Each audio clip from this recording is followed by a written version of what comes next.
Assalamu alaikum everyone. You're listening to episode 27 of the Muhammad Ghailan podcast with yours truly as the host. A couple of announcements before we get going on today's episode. This podcast is now available on Stitcher. I've had a few requests from people that I thought iTunes has colonized the world and took everybody's phones over. But apparently they have not. Those of you who use Androids or use other devices who would like to use Stitcher for your podcast listening, you can find Muhammad Ghailan at Stitcher. Also, SoundCloud. I don't know what happened. For whatever reason, I haven't been keeping up my updates over there. Not everybody uses Stitcher or iTunes. Those of you on SoundCloud, you can check it out over there as well. And if you don't use any podcast app at all, but have access to the internet, you can listen to this podcast straight through AndalusOnline.org. Speaking of AndalusOnline.org, April 15th, so that is going to fall on a Saturday, I believe, and that is going to be the start of our next book discussion. We're going to be talking about Neil Postman's Technopoly, and that's going to run for a month. It's going to end on May 14th, and it's going to end with a webinar, a live webinar, talking about Neil Postman's Technopoly.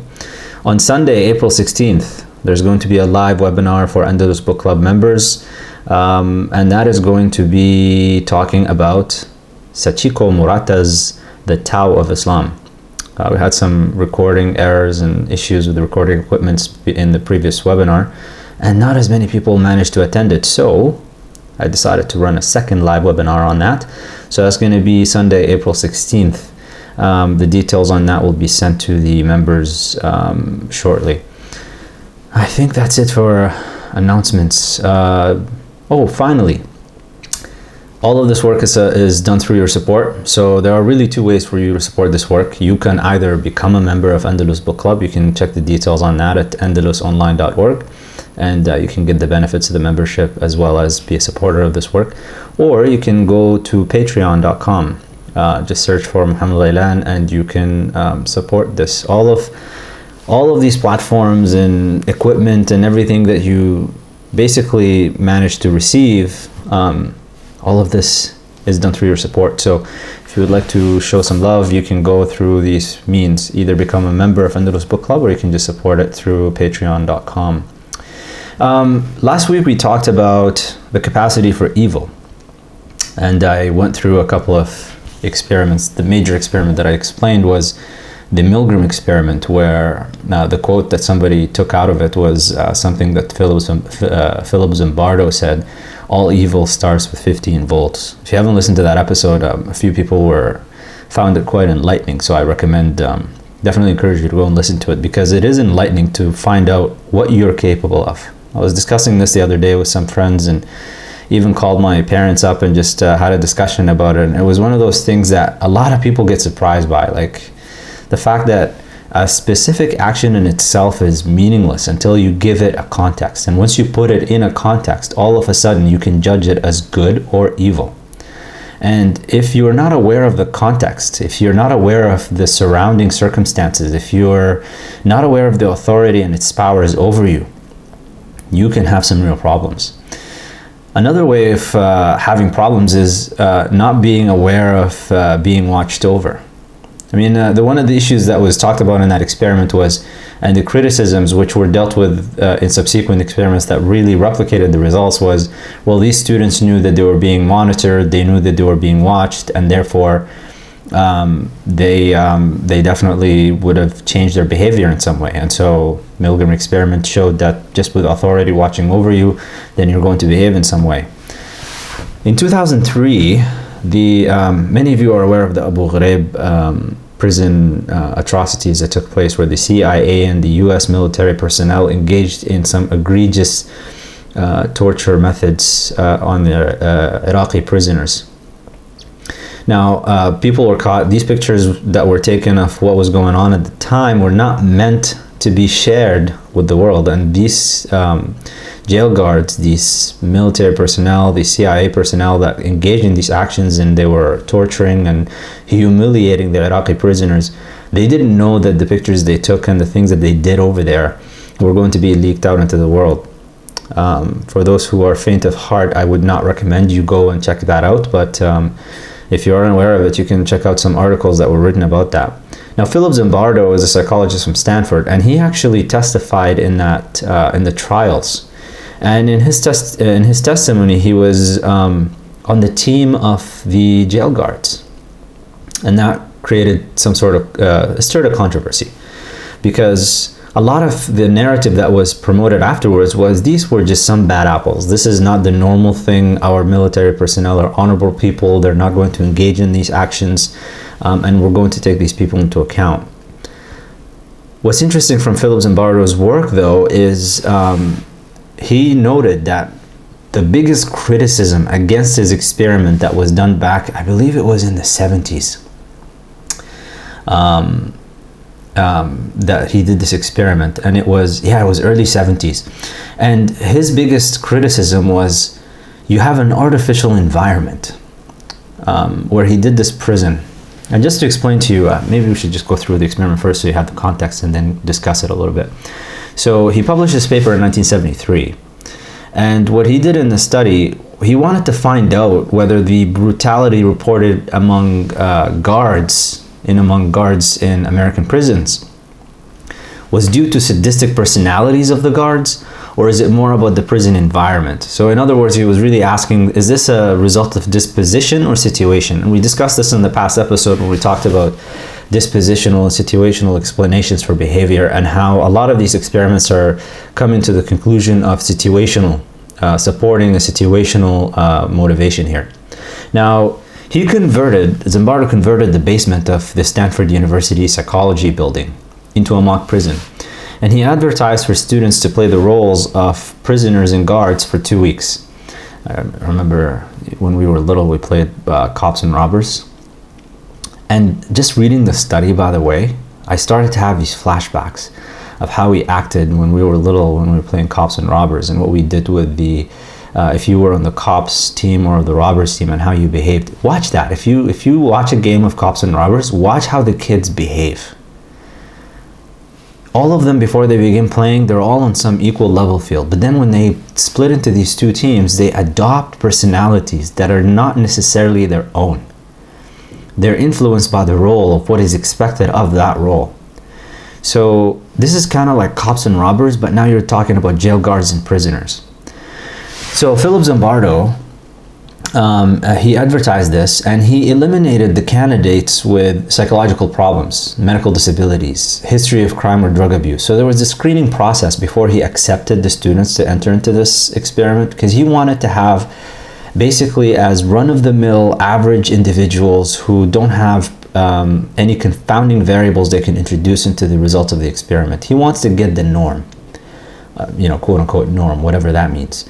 And so eventually he ended up with 24 male college students. They were each paid $15 a day to take part in this experiment. Now, they were randomly assigned to either the role of a prisoner or guard in this simulated prison environment. The guards worked in sets of 3, and they were being replaced after 3-hour shifts. The prisoners, on the other hand, were housed 3 to a room and had a solitary confinement cell for prisoners who misbehaved. So this was as real life as possible. He tried to mimic as much of the prison life as he could in this mock prison. The prisoners themselves, they were treated like every other criminal. They were being arrested in their own homes without warning. So you knew you signed up for the study and you knew what's up, but you didn't know if you were going to be picked up at what time, where was this going to happen. You just knew that this was going to happen. So it's almost like a criminal who, they know they're always living in that fear of being caught. So they tried to simulate that even before these people got into the prisons. And so they were arrested in their homes without warning. They were taken to the local police station, and they were fingerprinted, they were photographed, and then they were booked. Then they were blindfolded, and they were driven to the psychology department at Stanford University. So just to make it clear, these guys got taken to an actual cop shop. They got taken to the police station. They had through the whole process of what happens when you get arrested all the way to the end. And then they were blindfolded and driven to the psychology department where this mock prison was set up at Stanford.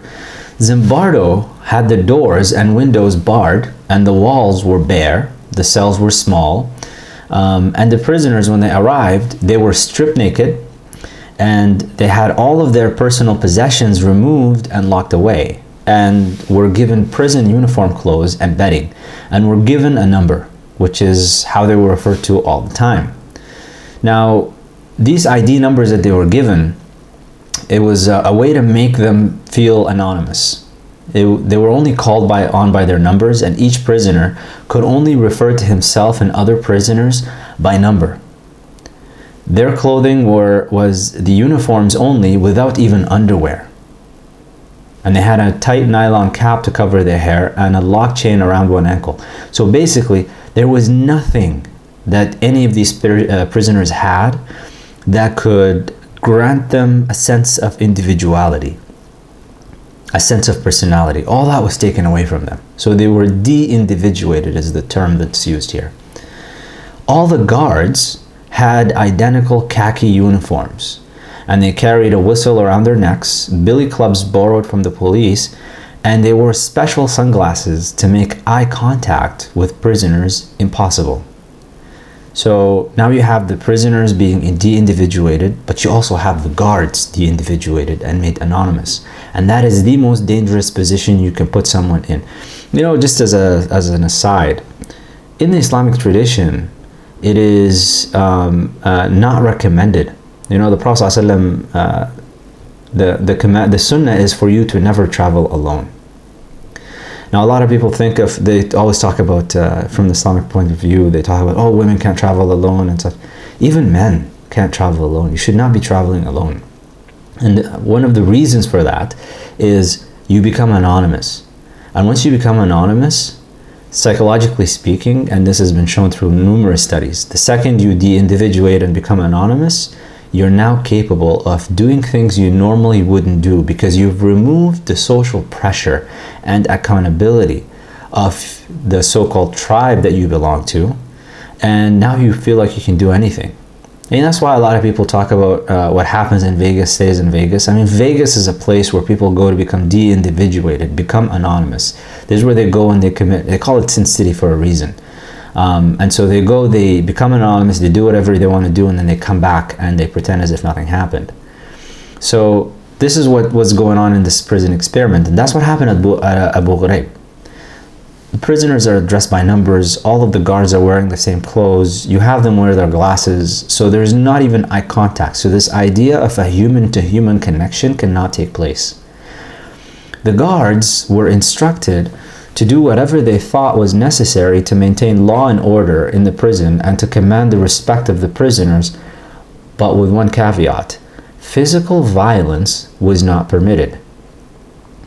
Now, I can't stress this enough. When you say physical violence is not permitted, one of the things we know from psychology is that if you want to foster an environment for creativity, regardless of what the creativity that you're seeking for is, if you want to garner creativity, you create limitations.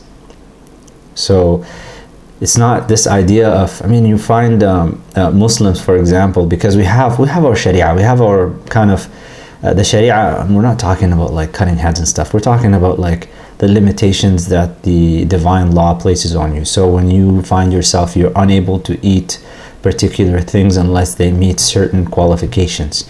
You're unable to dress in certain ways unless they meet certain criteria. I mean, things like that. What ends up happening? You end up with being creative. I mean, even if you talk about musical expression, Muslim rappers, if they really adhere to the no cussing thing, what ends up happening? If you can't cuss in your music, you gotta become really creative with your words. And so you captivate the audience in that way, and you become, it's an interesting phenomenon. Once you place restrictions on people, they become very creative. And that's why in Arabic there is a statement, al-haja ummul ikhtira', that necessity is the mother of invention, that you need to have these limitations placed on you, you have to have these stress placed on you. And that's why we also have this saying, if you want something done, give it to a busy person. So someone who is under stress, under limitations of time, and all of a sudden they're able to do things. But once you give someone all the time in the world, what ends up happening? They procrastinate. They never get it done. And even when it gets done, it's not really that great. So Zimbardo placed these limitations. And the interesting thing about it is the thought ahead of time is we don't want to harm anybody. We don't want to place anybody in physical harm. But the consequence of that, the unintended consequence, was now you can create an environment where torture can take another way. You can create abuse in a creative way that was not permitted before. So he observed, Zimbardo, after he set all these rules up and he set the guards and he set the prisoners and got everything, he was the researcher, but he also acted as a prison warden. So this is an example of the experimenter himself engaged in the experiment as a subject. And you'll see later how this became problematic for Zimbardo himself. Now, what were the findings? Once you've set all that up, you've got the people, and let's just think, they start on a Monday. So you've arrested these people on Monday morning, you brought them in, they got into the jail, they got set up, everything is set up, and now you start the experiment.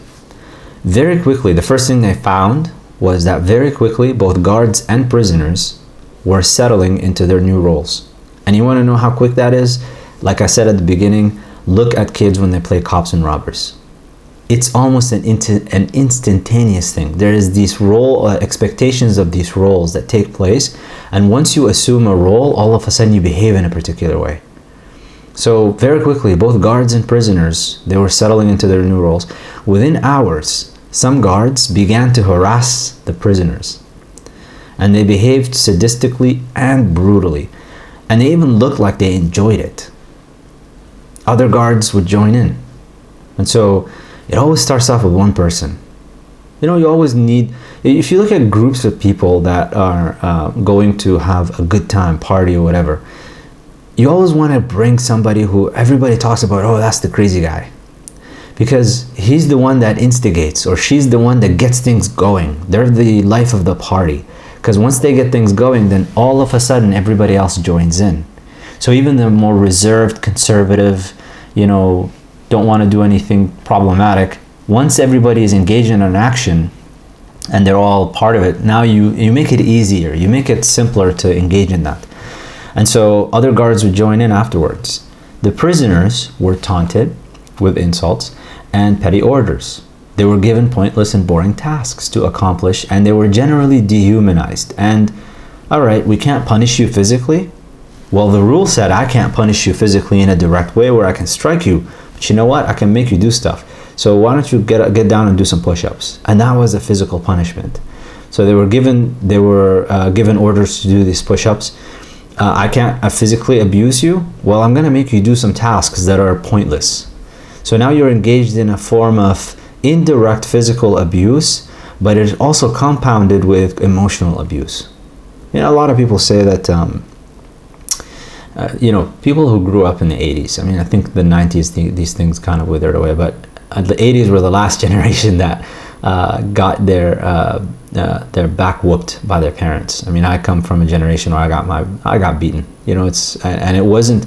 Thing is about it, it's not like my dad wasn't punching or anything. It was just the belt would come out, and a lot of people that grew up in the 70s and the 80s would recognize that this was just part of life. It was always worse when you didn't get hit. If your parents just they gave you that look of disappointment and didn't want to talk to you, that was a moment where you're like, just hit me, please. Because the physical thing was like, it's transient. You just hit me, I got punished for it, it's fine. But when they have that emotional part, so now you've got this environment where Zimbardo said you can't physically harm these prisoners. So they engaged in emotional abuse, dehumanization, lack of dignity.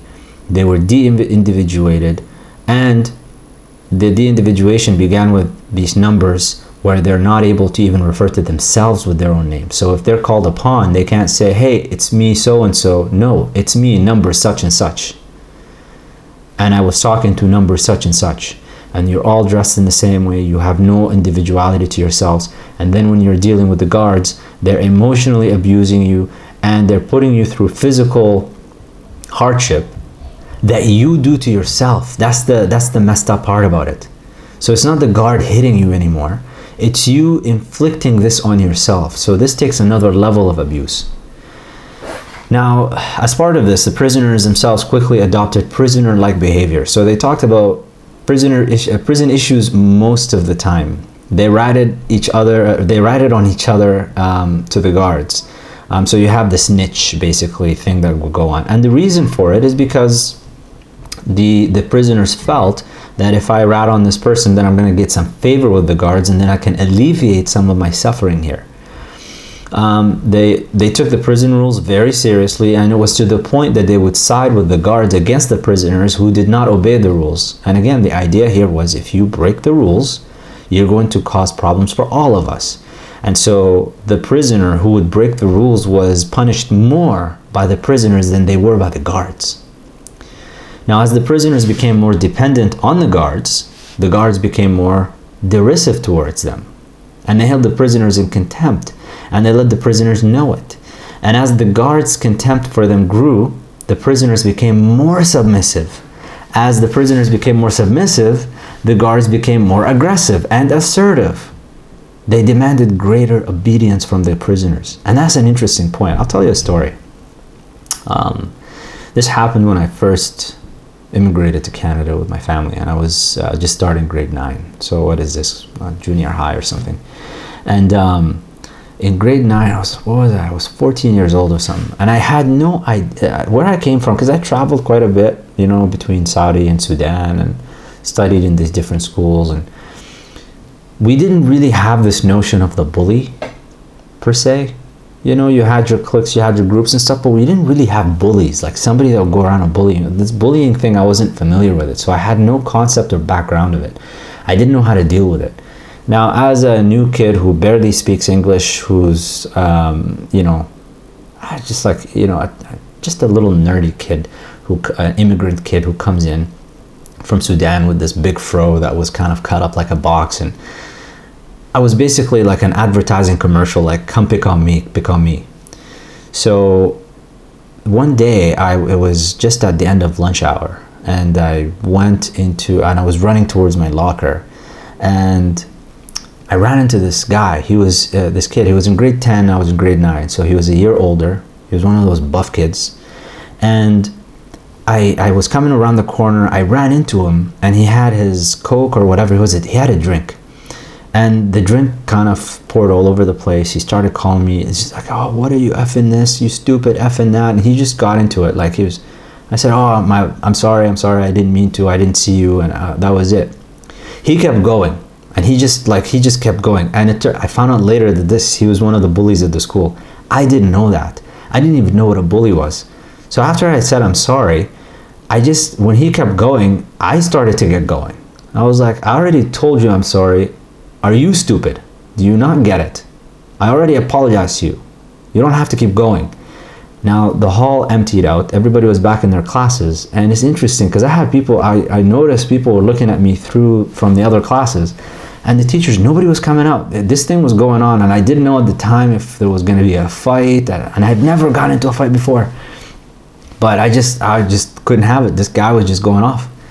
So when he yelled, I yelled back. And I remember to this day, the look on his face was a look of shock. Like, what? This little bugger who doesn't even speak English properly, what's he doing, like, talking? But he didn't know how to deal with it. So he let me be. And afterwards, whenever he would see me, he would say stuff. And I'd just look at him, shake my head, and walk away. And I didn't even pay him no attention, no mind. Like, I didn't care. It ended. It didn't go on. I stood up for myself. I didn't really care if anything happened. I don't know if it's a personality thing or what it was, but I had no concept of this. Later on, I would find out, like, whoa, like, normally what kids would do in my position would just kind of capitulate and let it be. I couldn't handle it. Like, I found this was kind of odd. What this particular finding from this study is that if you're undergoing some sort of emotional abuse, some sort of physical abuse, and you think that your abuser is going to take it easy on you by you capitulating, by you just doing what they want, listening to them and obeying their commands, what's going to end up happening is that they will have even more contempt for you because you're confirming for them that you're an unworthy person. And so you have to stand up for yourself and basically say enough is enough. And this is just a diversion from this especially to the sisters who are in relationships that are abusive. You don't have to put up with that. There is nothing in the religion that says you have to put up with it, you have to obey, you have to listen, you have to... Don't think that by going through an abusive relationship that you're saving. You're not doing yourself a favor, and especially if you have children, you're not doing them a favor either, because you're teaching them the wrong teaching, which is, in the face of abuse, you submit. And that is not the way that this religion was brought about for. So that's just one finding, which was interesting. And they thought that they would gain the favor of the guards, but they didn't. In fact, they got even more aggressive towards them. Now, all of these findings that I'm just telling you right now, that's Monday. We're just one day in. We haven't even finished. This is one day. All of these things happen in a span of a day. On the second day, there was a riot. So after a day of all of this, prisoners had enough. So they took their nylon caps off, they ripped off their numbers, and they barricaded themselves inside the cells by putting their beds against the door. Now the guards retaliated, and they used fire extinguishers, which shot a stream of skin-chilling carbon dioxide. And they forced the prisoners away from the doors. They pushed them away from the doors. And next, the guards broke into each cell. They stripped the prisoners naked. They took the beds out. And the ringleader of the rebellion, the ringleaders of the rebellion itself, were placed into solitary confinement. So this is on day 2. I think you gotta pause and just think about how messed up this is. Within a day, all of these things are happening psychologically. Prisoner 8612. This was like the famous bit from this case, from this study. This prisoner had to be released after 36 hours. Literally after a day and a half. Not even. And this was because of uncontrollable bursts of screaming, crying, and anger.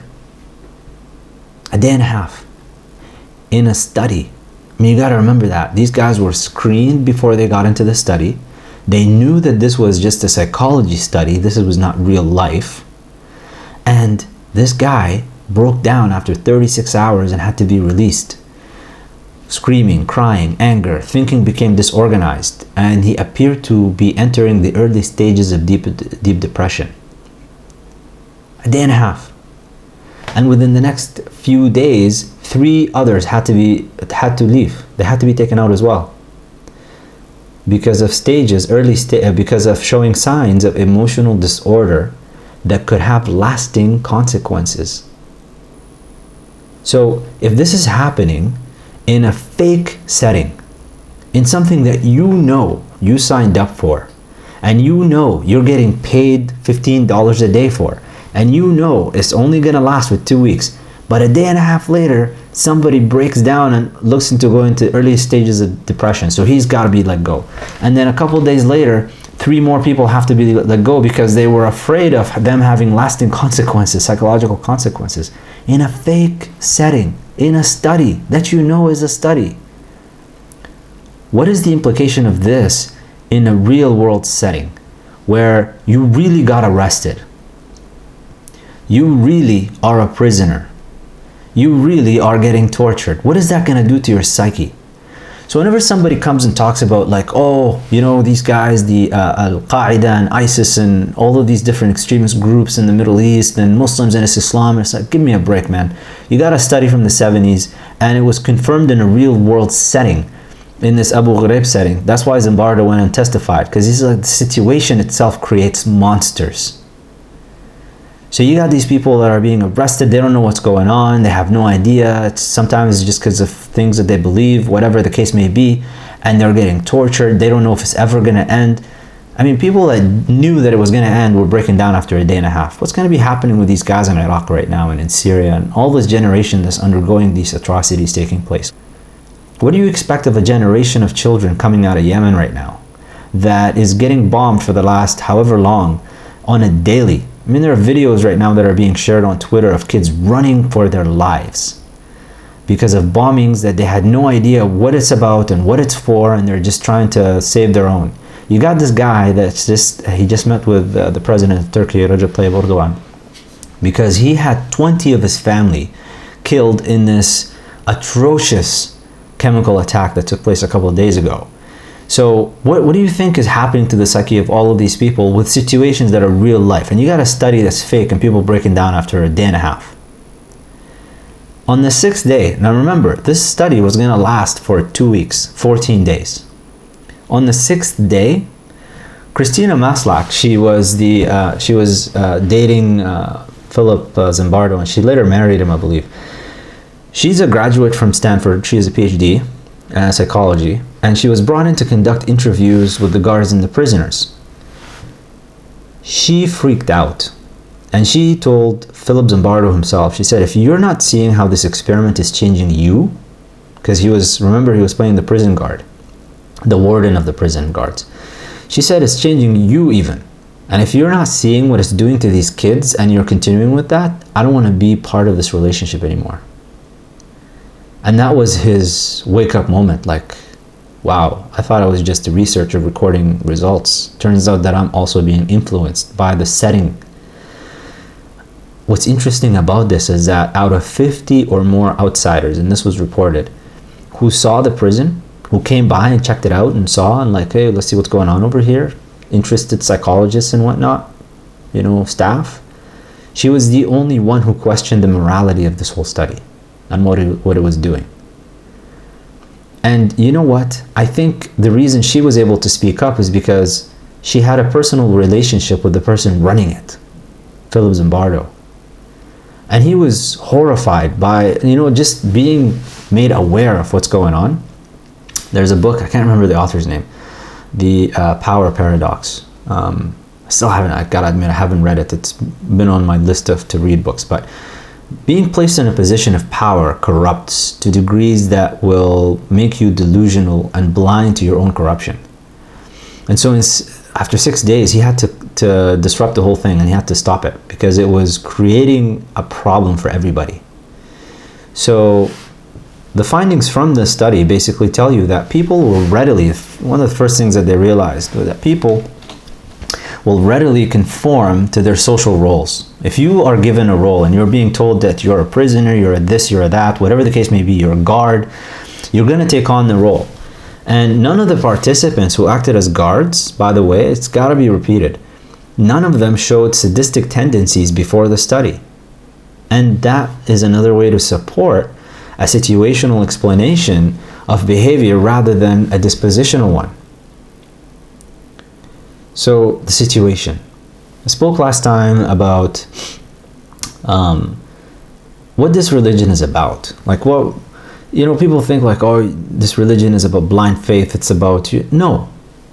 Islam specifically, because it's contrary to other religions and the prescriptions that we have from the Quran and from the Sunnah, there is so much focus and attention-grabbing verses and hadiths that speak to pushing you towards recognizing your situation and the heedlessness that you can fall into so that you can transcend above it. This, in the case of this particular study with Philip Zimbardo and the Stanford prison experiment, it came through his soon-to-be wife, Christina, who basically turned his attention to, like, you're not even aware of how this is changing you.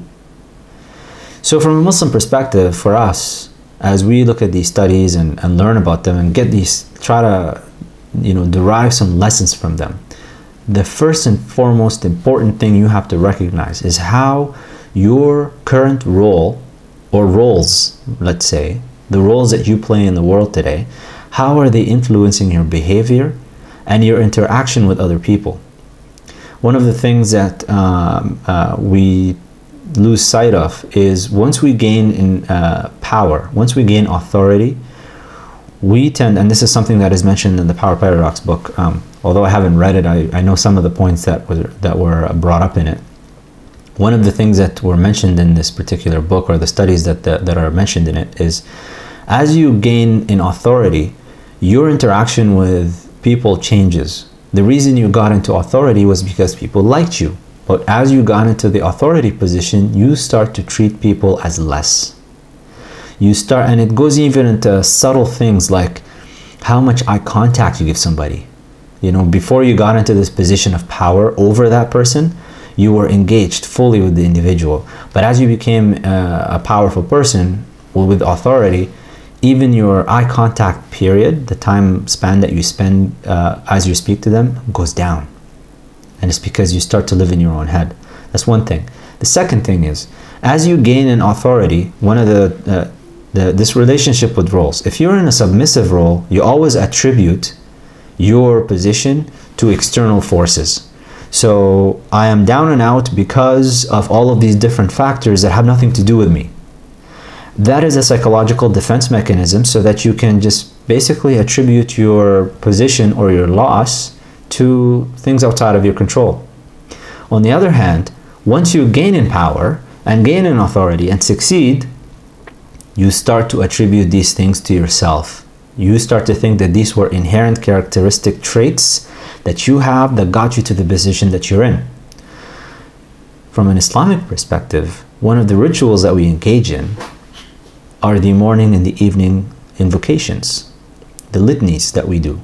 And some of them, they explicitly state that you're asking God not to attribute, not to have you rely upon yourself or upon anybody else. You're also engaged in constant thankfulness for the successes that you've gained, and you're also acknowledging that any faults that may have happened are from you, and you're seeking forgiveness for the faults that you fell into.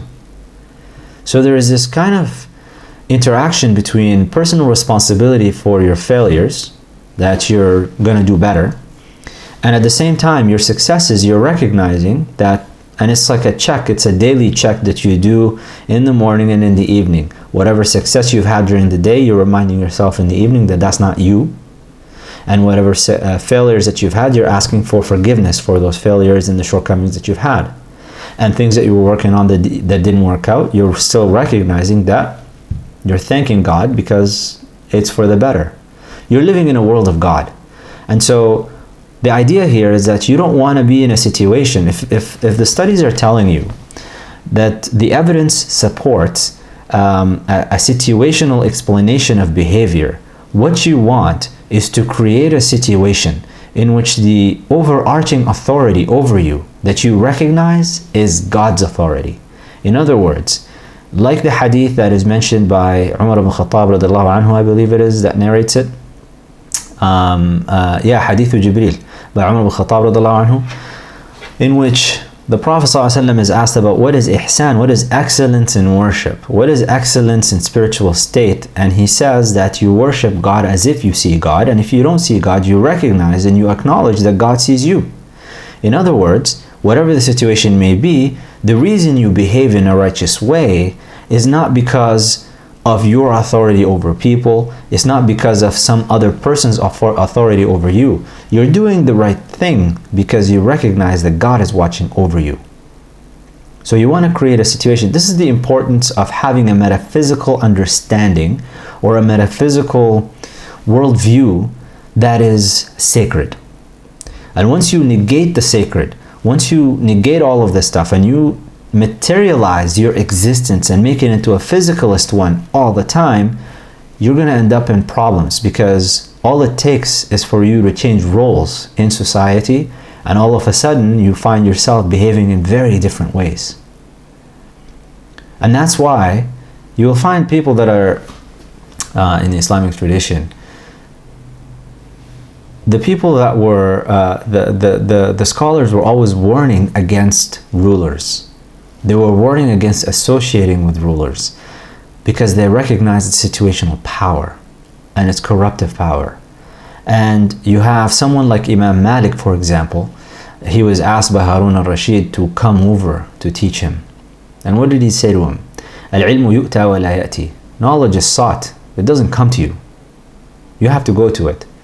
So Harun al-Rashid, the caliph, the ruler of Muslims, the ruler of the land, comes to Imam Malik and he says, I'm here to study. So he sits on a makhadda, he sits on a pillow thing. So he's sitting higher than everybody else. And Imam Malik tells him, tawada' lil-ilm. Lower yourself, humble yourself for knowledge. And if you think about that, water The way water travels in nature, it travels from higher altitude to lower altitude. If you want water, you don't go up to the mountain and hope for it to come up to you. You go below, you go underneath the mountain and wait for it to come to you. So you have to humble yourself. Knowledge is the same way. So again, it's about creating a situation and understanding. Finally, you have to accept your mistakes. People in authority, people that engage in behaviors that make them forget that they are still human beings, that they have that they can err. The way that they do it first is by giving themselves this inherent quality that I'm in power because it's something that I did and therefore I'm going to behave in a way that is expected of this role. They don't recognize their mistakes, and when their mistakes are made, they transgress further into them. And they will basically fall into Iblis's problem. What was Iblis's problem? Iblis recognized it. People that think that Iblis is just it's a problem of like, it's all about arrogance. There's multiple psychological things that are happening with Iblis that require a whole other episode. But one of the things that he did was he fell into this mistake, right? Had he said, please forgive me, and he was given chances. We have in the tradition that he, I believe, went and talked to Musa alayhi salam, and he asked if God would forgive him, and God said, sure, I'll forgive him. He's got to go to Adam's grave and he's got to correct his mistake. I said, bow down in prostration. You got to recognize your position and bow down in prostration to Adam. And Iblis said, what is this? Like, I didn't do it when he was alive. I'm going to go now do it when he's dead? Of course not. So you have to recognize your mistakes. And the first step is to recognize your individuality. You have to, you cannot go into a position of anonymity and de-individuation of yourself or of other people. You have to recognize that you're dealing with persons and you are as a person as well. And when you fall into these errors, you have to have the humility of falling back and saying, this was not right. I need to fix it. I need to correct it. The problem with the way that this study is being operationalized or utilized right now is to say it's all about the situation. It's not all about the situation. This de-individuation process is a conscious process that took place with the willingness of everybody participating. So it's kind of a facade. Oh, I'm anonymous. I'm anonymous. I'm just a number. I'm wearing khaki clothes. I'm not going to use my name. I'm going to go to Vegas. I'm going to use a fake name. All of this stuff, you're doing it consciously. You have to recognize that you're still a person and an individual, and these errors fall on you, not on the situation. You can't blame the situation for everything. And so the problem with these studies is that they do try to use them to negate free will. That, oh, you know, it's not all about you, it's just a situation. We have to, yeah, you have to fix the situation, but at the same time, accept responsibility for what you're doing. So if you're engaged in acts of abuse, or if you're engaged in acts of being abused, you have to also take power. Not take power, you have to recognize the power that you have over your own self. So this was part 2 of this, and it's part 2 of 2. Maybe we'll come back to this topic later on. Potentially. There is a bit about Iblis that I wanted to address in a future episode, which I'm still kind of toying with the ideas about, but it's quite fascinating. I think we'll leave it at that, guys. Just a reminder, April 16th, Sunday, the live webinar for the Tao of Islam, and that's discussion is going to be all about gender and gender relations. We talked a couple of episodes ago about the studies with regards to brain studies of men and women. We're going to expand that discussion and put it in light of a metaphysical, under a metaphysical light with Sachiko Murata's book, and gender norms and all of that stuff from an Islamic perspective. And Saturday, the day before that, April 15th, is when we're going to start talking about Technopoly, Neil Postman's book, which is a brilliant book. You guys, if you haven't read it, I really do recommend you pick it up. Finally, Twitter at Muhammad Ghailan, Instagram at Muhammad Ghailan, Facebook, Dr. Muhammad Ghailan. And this is going to be going up on Stitcher, SoundCloud, iTunes. And this work, like I said, is supported through you. So you can either join Andalus Book Club and become a member and enjoy the benefits of that, and at the same time be supporting this work, or you can just do it through Patreon at patreon.com//Muhammad Ghailan. Thanks, guys. I will see you next time. Subhanakallah wa bihamdik. Ashhadu an la ilaha illa ant. Astaghfiruka wa atubu ilayk.